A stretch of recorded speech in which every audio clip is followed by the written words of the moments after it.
And tonight we're covering what the spread of the Omicron variant has in store from all angles tonight.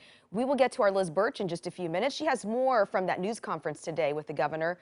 But first, Clark County Public Health asking school districts to cancel wrestling events for the next few weeks because dozens of cases were linked to tournaments. That's not all. Washington health officials adding new testing guidelines for other student athletes. Jenny Young talking with those officials and parents tonight. So Jenny, what are these new guidelines and what's the reaction you've heard so far? Well, Liz, Washington State health officials saying effective immediately. All players and coaching staff must be tested not once, but 3 times each week.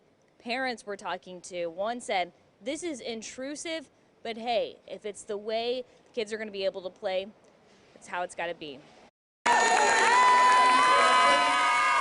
Cheerleaders, loud fans in the stands, and squeaky shoes. It's high school basketball season, and tonight we watched Washougal take on Columbia River in Vancouver. I haven't been to a basketball game yet, and that's why I came today. The players on this court and Washington student athletes who play indoor high-contact sports are now required to take a COVID test 3 times a week. And the Washington Department of Health says one of those tests must be taken no sooner than the day before the game, preferably on the same day. Whatever we can do to keep the kiddos safe and playing still. Columbia River High School mom, Yuselmi Pena, tells us the new guidelines aren't ideal, but says if that's what her son has to do to keep playing ball, it's worth it. I know our kids were really affected by not being able to play their sports. We want kids to participate in sports safely. Dr. Stephen Krager with Clark County Public Health says as of Friday morning, the county has identified 32 COVID cases among wrestling teams at 5 local schools. Public Health is recommending schools pause all wrestling activities until the holiday break,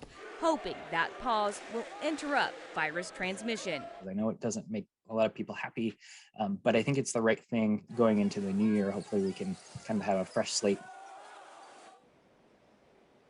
Dr. Krager says that he doesn't know of any schools that are not complying with that recommendation. And he says it's best to get vaccinated, but if you are worried about exposure, definitely get tested. Reporting live tonight, Jenny Young, KOIN 6 News.